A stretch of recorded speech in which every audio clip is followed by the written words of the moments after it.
The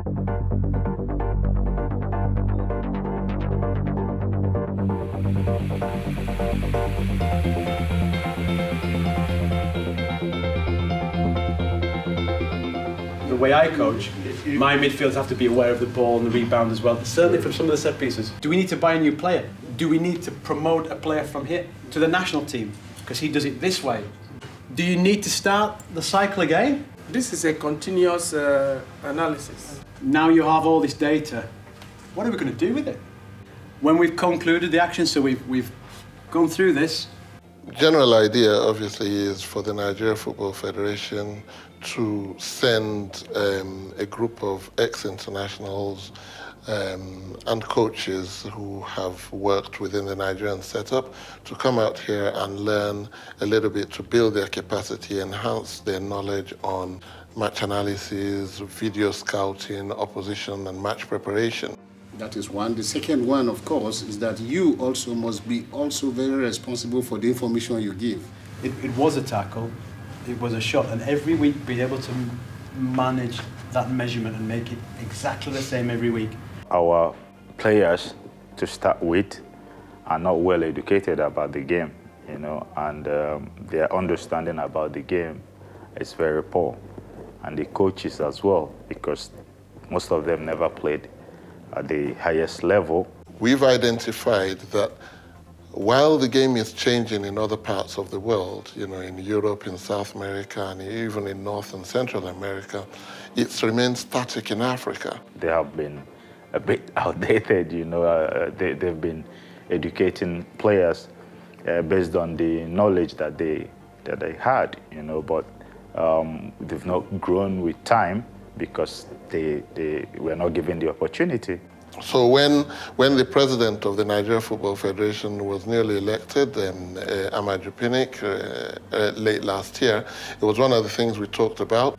Why the Europeans and maybe the South Americans have been successful over the years, and we're adopting, I think, the right method, you know, to help our football to get to that level where we know that we are supposed to be, because we will always have talented players. At times, you are already angry because of the situation of the officiating of the match. Okay. Most of the things your players are doing, they are doing it right. So when you go into the dressing room, you need to actually calm yourself down first before you'll be able to talk to the players. So you've come in and you've gone, I have to reassess. So I'm not dumbfounded, I need to reassess. We're very grateful that we had this opportunity to come over here and be exposed to what it takes scientifically today to acquire knowledge in the aspect of statistics and data, and it will go a long way to help us develop our game tactically.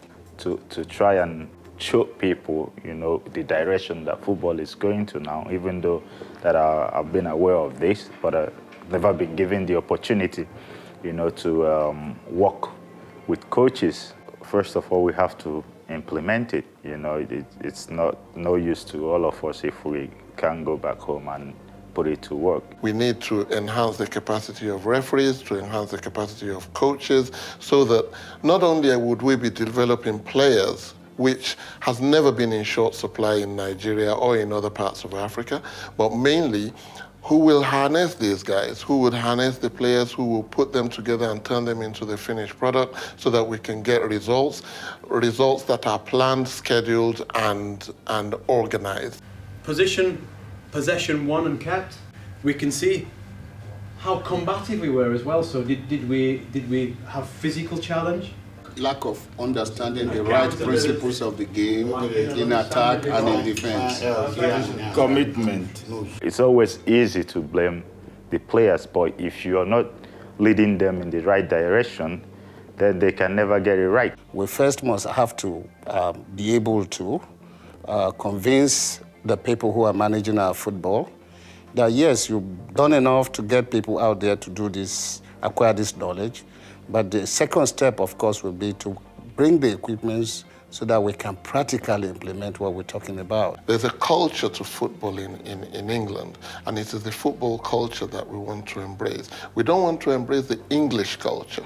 We don't want to take the English culture back to Africa. We want to educate Africans into the fact that they can have a culture. It goes without saying, definitely, that for we to be able to get to the desired level, we really have to do things differently. And doing things differently will be to embrace this scientific approach that is a lot more easier and that can reinforce your decision making and can eliminate a lot of errors. History might not forgive me, you know, if I didn't pass on my experiences, you know, of having played professional football in the highest level. You know, it's time for me to pass on those experiences and also try to change things. You know, we have forgotten the grassroots, which is not supposed to be, because that's where the next crop of stars will come from. There will be a lot more courses. There will be a lot more knowledge-based education that we want to impart on every aspect of sports administration and management back in Africa, whether it involves bringing them over here or to empower the people of Africa to be able to administer their own football, their own sport, with minimal help in the next 5 to 10 years.